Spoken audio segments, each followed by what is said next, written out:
kemudian ada anomali nilai, muncul nilai-nilai baru. Suara saya cukup dengar ya? Ya, Pak. Halo? Cukup didengar? Enggak kecil ya? Terdengar, Pak. Dengar, Pak. Ya. Oke, jadi inilah sosok dari Indonesia. Tapi pada hari ini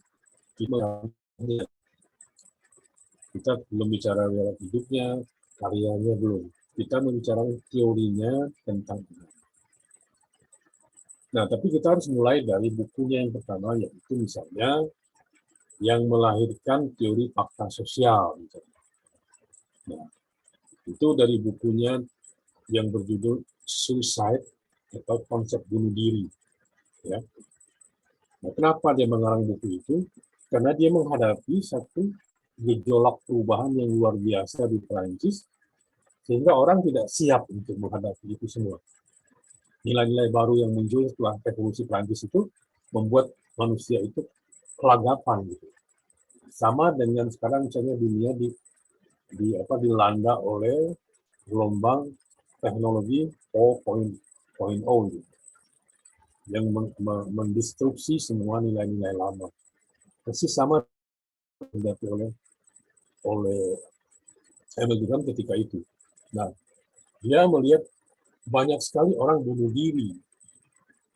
Dia mencoba meneliti di situ bahwa orang bunuh diri itu ada 3 macam atau 4 macam, tapi yang populer itu 3 macam, yaitu bunuh diri anomik, orang bunuh diri itu karena desakan dari lingkungan yang tidak kondusif. Yang tadi kaya raya, tuan tanah, kemudian terjadi revolusi, jadi makin miskin, jadi terlunta-lunta, yang tadinya pejabat negara, kemudian berubah menjadi rakyat biasa, nah itu membuat orang akhirnya membunuh diri. Yang kedua, konsep bunuh diri egoistik. Nah, itu karena egonya terlalu tinggi dari kejadian yang dilihat sehari-hari. Gitu. Egonya tidak bisa keadaan masyarakat sekelilingnya itu tidak bisa mengalahkan egonya. Akhirnya dia terasing. Dia merasa hidup terasing dengan masyarakat. Itu akhirnya dia bunuh diri juga. Yang ketiga, bunuh diri altruistik. Altruistik itu adalah nilai yang disepakati di dalam masyarakat sehingga manusia ini kalau bisa melakukan bunuh diri itu mendapat semacam penghargaan. Misalnya kita lihat misalnya di Jepang, misalnya contohnya, kamikaze itu adalah ketika perang terjadi mereka membentuk pasukan bunuh diri. Kalau di Islam mungkin jihad ya, jihad yang betul-betul suci, kemudian mereka bersedia mati sebagai sebagai tumbal untuk kemenangan. Atau misalnya contoh yang kedua tadi egoistik, juga di Jepang kita kenal dengan harakiri. Kalau untuk nilai-nilai kepahlawanan yang disepakati oleh masyarakat, yang altruistik itu namanya bunuh diri kamikaze kalau di Jepang. Tapi kalau yang egoistik kita kenal dengan harakiri misalnya. Orang karena malu tidak kalau bahasa kita tuh daripada hidup berkalang tanah mendingan kita mati saja. Nah, itu budaya malu di Jepang itu sangat tinggi sekali. Jadi daripada hidup malu, tidak punya harga diri, mendingan bunuh diri. Itu namanya harakiri. Nah, itu satu contoh dalam sosial kemasyarakatan. Juga terjadi ketika itu di daratan Eropa, karena ada gelombang besar revolusi Prancis dari tadinya kerajaan yang monarki absolut menjadi republik, menjadi negara yang yang dipilih oleh rakyat. Mungkin mulai masuk demokrasi. Jadi semua nilai-nilai lama yang dianut oleh negara Prancis itu berubah total, dan ini membuat manusia tidak sanggup. Makanya ada yang bunuh diri tapi dia teliti. yang menyebabkan bunuh itu berbeda-beda. Itu konsepnya. Nah, konsep bunuh diri inilah nanti yang menimbulkan teori dia tentang fakta sosial. Fakta sosial itu gini, dia mulai melihat bahwa ada fakta sosial yang dibentuk oleh nilai-nilai kolektif dalam masyarakat itu, misalnya tidak boleh melakukan A. Kalau melakukan A, itu kita menjadi manusia yang tidak dihargai.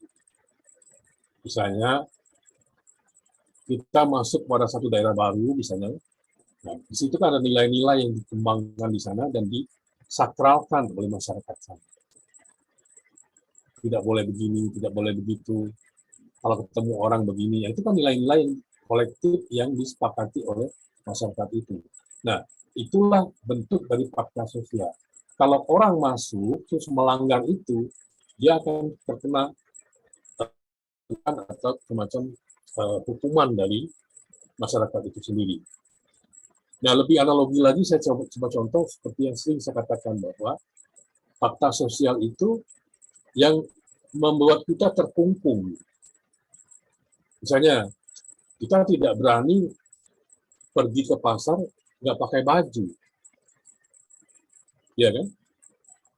Padahal ini badan-badan saya sendiri, ya mau-mau saya lah. Pakai baju kan enggak, itu urusan saya.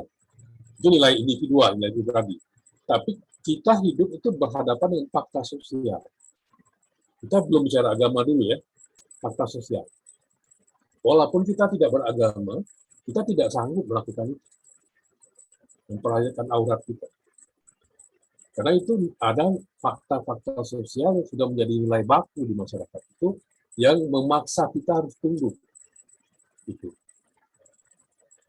Nah, itulah cikal bakal dari pemikiran Durkheim tentang agama. Nah, ini berbeda. Konsep agamanya Durkheim dengan yang lain-lain. Misalnya Taylor, Fraser, atau Mirza Eliade yang nanti yang akan kita bicarakan, atau konsepnya kepribadiannya Sigmund Freud, itu berbeda karena pada umumnya sosiolog mengatakan bahwa masyarakat itu terbentuk seperti apa, itu dasarnya adalah individu-individu. Tapi Emile Durkheim membalik itu semua, bahwa masyarakat fakta sosial itulah yang membentuk individu. Nah, ini tidak usah kita dikotomikan. Saya kira dua-duanya benar. Karena saling kan. Tapi kalau Durkheim justru memiliki bahwa individu itu diwarnai oleh masyarakat. Bukan masyarakat itu terbentuk dari nilai individu. Itu yang sering menjadi kritik pada sosiolog lain.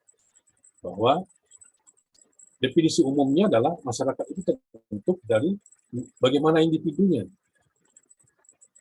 Tapi Durkheim membalikkan itu semua, bahwa individu itu diwarnai oleh fakta sosial yang ada di masyarakat. Masyarakat itu yang memaksa dia untuk berbuat A, berbuat B. Dia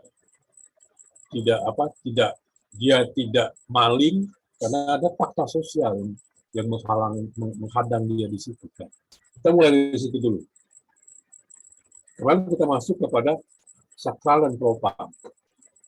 Sakral dalam konsep awalnya Emile Durkheim itu bukan supranatural seperti konsep-konsep sosiolog lain.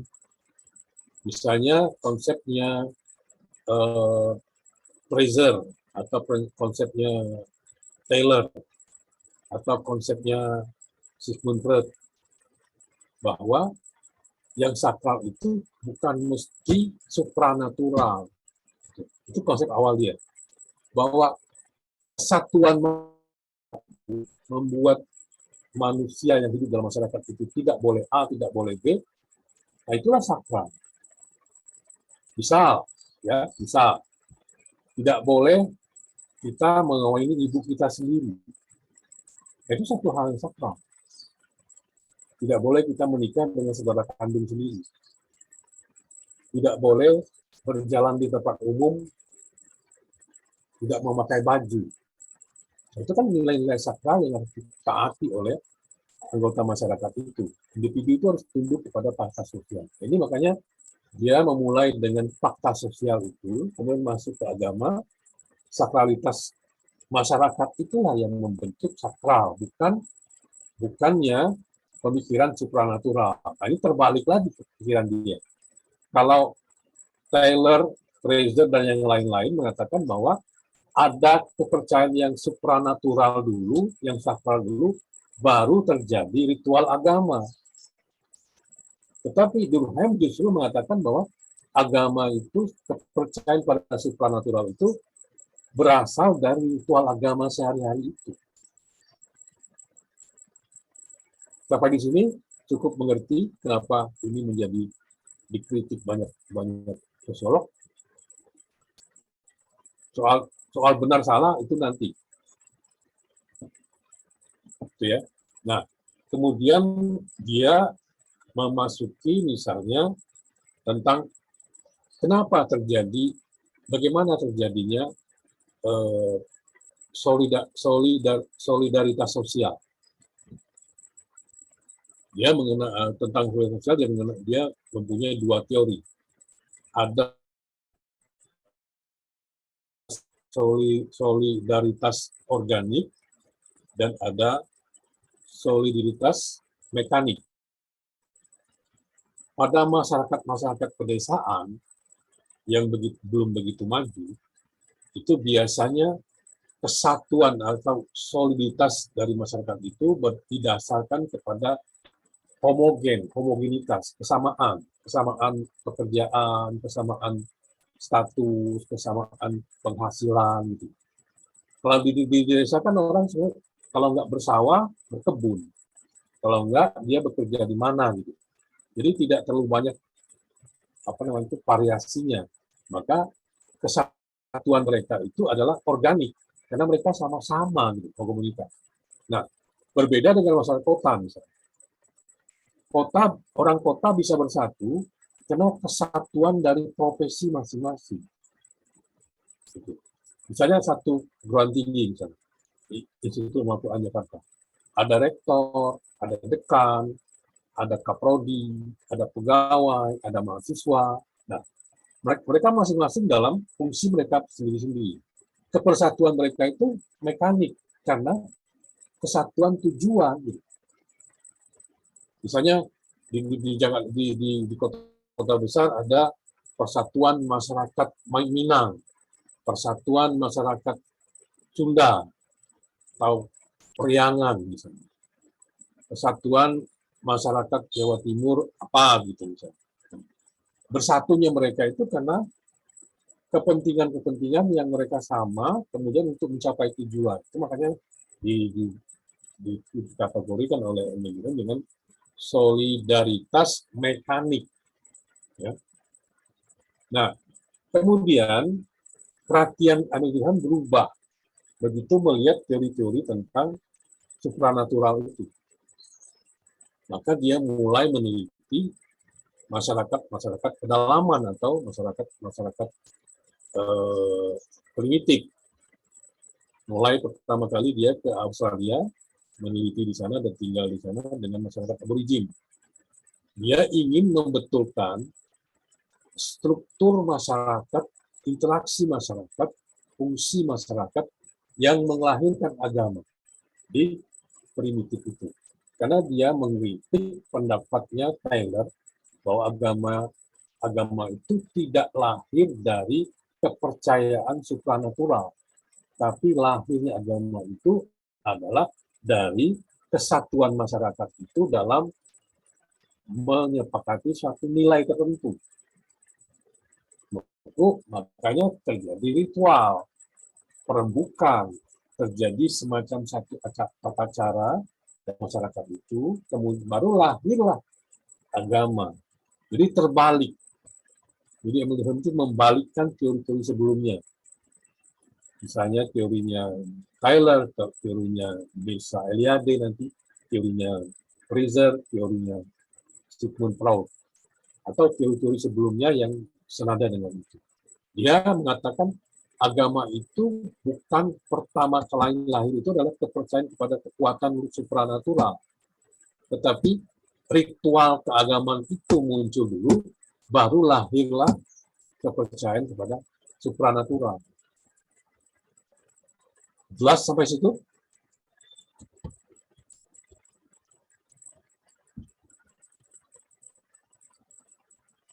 Bisa diterima, bisa dicerna perbedaan antara Durkheim dengan tokoh-tokoh lain. Andi, gimana? Bisa? Nangkep nggak ini? Allah, Pak. Bisa ya? Makanya kalau kita menelusuri teori-teori Durkheim itu, kita harus mulai dari teori sosiologinya dulu. Supaya ada tali merahnya, benang merahnya kita ketemukan. Dia sebelum dia masuk ke agama itu, dia sudah membuat teori yang paling fenomenal di Emile Durkheim itu semua mengetahui bahwa teori fakta sosialnya. Kalau Max Weber itu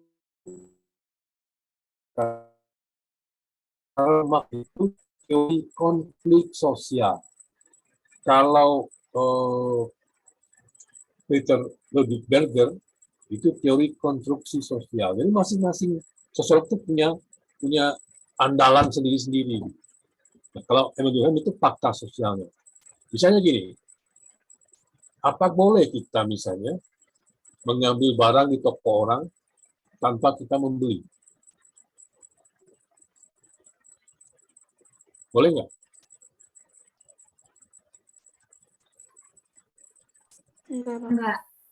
Enggak kan? Ada fakta sosial di situ yang diikat dengan kontrak sosial. Kontrak sosial itu adalah kalau kamu memberi ini, saya mendapat apa? Itu kontrak sosial. Itu fakta sosial. Yang sering seperti saya bilang tadi, kalau kayaknya sering kali saya ulang ketika kita di semester 3, bahwa berani nggak kita ketika kita di kamar kita bebas nilai, kan? Kita tidak dikungkung oleh nilai agama, nilai sosial, kita bebas di kamar kita. Kita mau ngapain juga tidak ada yang melarang di situ.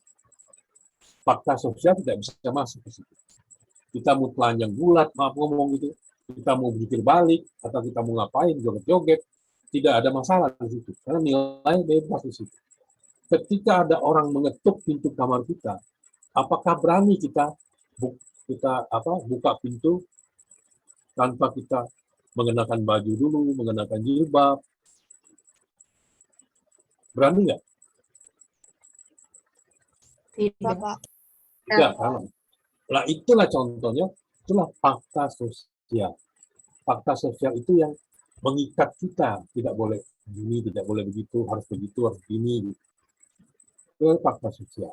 Yang nantinya menjadi nilai-nilai sosial atau moralitas sosial. Itu dia teori dia tentang fungsional. Tadi kan ada strukturalis, ada intelektualis, ada simbolis. Simbolis nanti kita ke totemisme.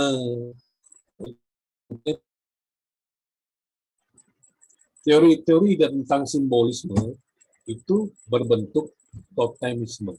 Totemisme itu konsep dari masyarakat itu untuk membentuk satu simbol sebagai penyataan dari ritualitas mereka. Nah, dari situlah mulai ada kepercayaan pada supranatural. Lambang itu ada sampai lambang dari sebuah kekuatan yang mereka puja. Itu bisa berbentuk kepala binatang, bisa juga berbentuk tumbuh-tumbuhan, patung-patung, atau apa saja yang mereka anggap simbol dari kesatuan mereka itu. Kalau ini orang tahu, misalnya. Tadi digambarkan dengan misalnya suku Asmat, itu betul itu. Yang tersisa di Indonesia itu suku Asmat itu yang masih melakukan totemisme. Tetapi totemisme itu ternyata berevolusi terus sampai zaman modern sekarang ini kita masih melihat totemisme. Simbol-simbol itu. Yang kita kenal dengan logo misalnya sekarang.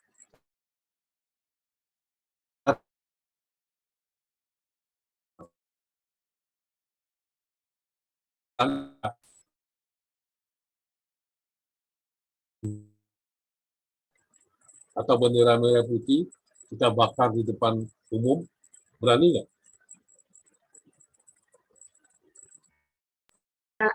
Ya, Pak.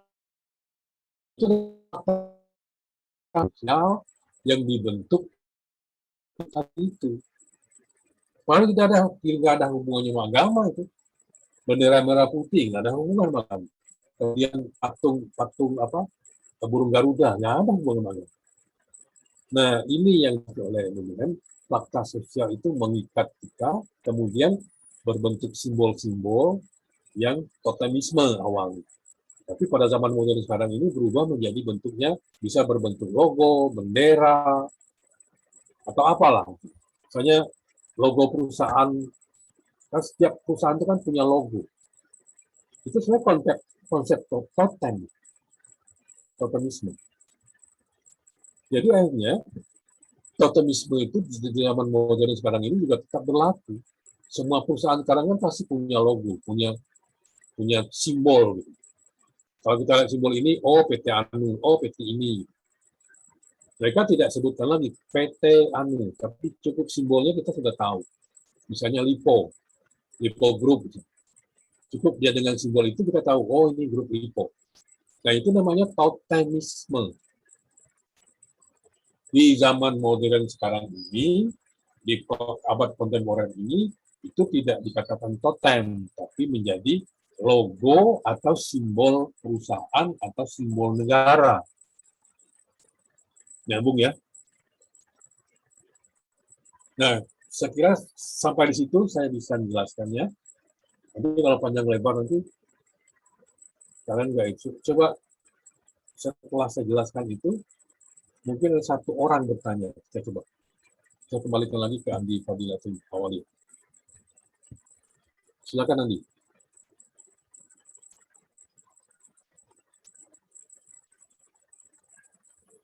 Iya, Pak. Bagaimana, Pak? Ya, setelah saya jelaskan gitu, mungkin masih ada satu orang yang bertanya. Satu aja. Diberikan kesempatan tadi. Baik, untuk teman-teman yang ingin bertanya, dipersilahkan.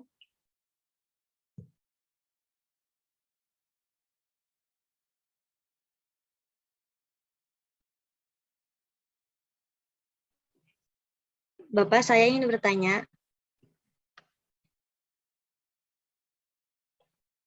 Silakan. Bapak, tapi ini kayaknya masih ada hubungannya sama materi yang kemarin, loh, Pak. Ya. Kan tadi totemisme itu, totem itu simbol ya, Pak. Tapi Ya. saya tuh kemarin pernah nyari kalau totem itu kayak katanya kayak bakat incest. Dia tuh kayak suka ke ibu, suka ke sepupu, kayak gitu. Tapi berarti itu sama Pak itu juga apa gimana ya Pak? Jadi Oedipus kompleks itu. Kalau mencintai ibu, mencintai saudara itu Oedipus kompleks. Bukan totem. Kalau totem itu simbol dari agama-agama kuno. Itu totem. Misalnya di semua agama itu ada totem. Coba lihat. Ya. Kalau di Islam misalnya, ngapain kita cium batu aswad itu kenapa? Kita sucikan. Itu kan hanya batu hitam gitu. Bisa jawab nggak? Seringkali kalau pada abad modern ini ditanya tentang totem itu, kita bingung jawab. Karena totem itu menyangkut rasa, bukan rasio.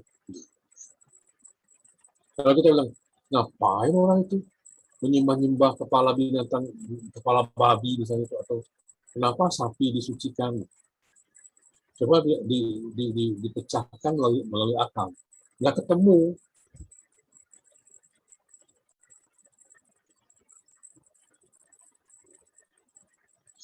Jelas Aulia ya.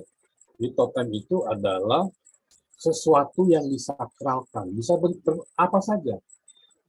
Ada misalnya orang gila keris, ada keris yang mereka sampai maaf ngomong disembah-sembah. Itu konsep top 10. Kalau ditanya kenapa kamu menyembah keris, wah, dia marah itu. Karena ada rasa di situ. Bukan rasio yang bekerja. Kalau rasionya, kita makan sapi. Kok di India sapi disucikan? Ngapain gitu? Ya kan? Nah, totem itu adalah kesepakatan di sebuah masyarakat untuk mensucikan sesuatu itu. Di tempat lain mungkin itu tidak suci, tidak sakral. Misalnya di Asmat itu ada gambar kepala babi, ada gambar binatang apa, burung misalnya, kepala burung. Itu apa maksudnya menyembah begitu? Itu kan kepala burung. Itu bagi kita dari luar. Tapi bagi mereka itu sesuatu yang luar biasa. Jangan coba-coba menghina itu. Makanya Islam mengajar kepada kita, jangan suka mengolok-olok kepercayaan orang lain. Nanti orang lain juga memperolok-olok yang kita misalnya, ngapain orang Islam nyium batu? Apa kita nggak marah sih? Ngapain ngelilingi Ka'bah orang gila gitu? Misalnya gitu kan? Kita akan marah kalau dibilang gitu. Makanya kita nggak usah mengusik kepercayaan orang lain. Itu ada hadisnya, jangan suka memperolok keyakinan orang lain. Nanti orang lain mengkolok kita marah. Sama dengan yang viral kemarin itu. Ada orang menendang sesajen di kaki Gunung Semeru. Kayaknya ribut, kayaknya masuk penjara sekarang.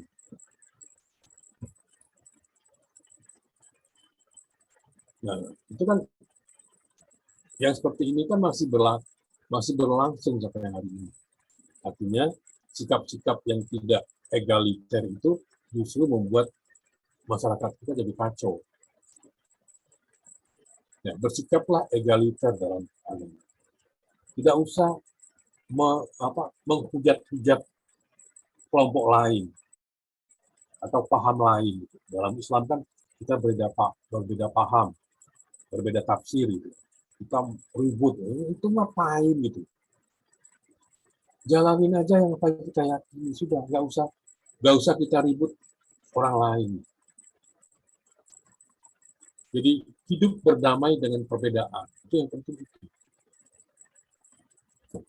Kenapa perbedaan itu kita menjadi masalah? Kan hidup ini kan memang perbedaan itu keniscayaan. Lihat kita, nggak ada yang sama kan? Nggak usah lain ibu, satu ibu aja berbeda-beda kita, tidak sama. Artinya Allah membuat kita hidup itu harus berbeda, harus di atas perbedaan itu. Ya, kenapa sekarang perbedaan itu kita tidak suka? Nah ini masalahnya, kita melawan hukum alam kalau kita tidak suka berbeda. Karena hukum alam itu perbedaan itu keniscayaan, tidak bisa ditolak. Alangkah indahnya kalau kita hidup berdamai dengan perbedaan-perbedaan. Itu menjadi sebuah potensi yang luar biasa di dalam kesatuan itu sendiri. Itu yang bisa kita petik dari teorinya Durkheim itu adalah kesatuan masyarakat itu adalah nomor satu. Sehingga kesatuan dan nilai-nilai kolektif itulah yang mewarnai individu-individu.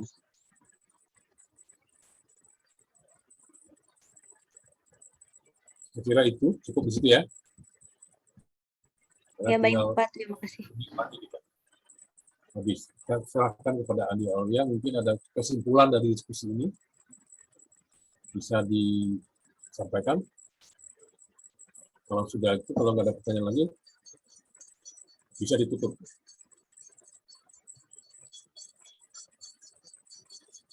Baik, terima kasih tambahan materi dari Bapak. Mungkin sekian penyampaian dari kelompok kami. Mohon maaf bila ada kekurangan dan kesalahan. Wassalamualaikum warahmatullahi wabarakatuh.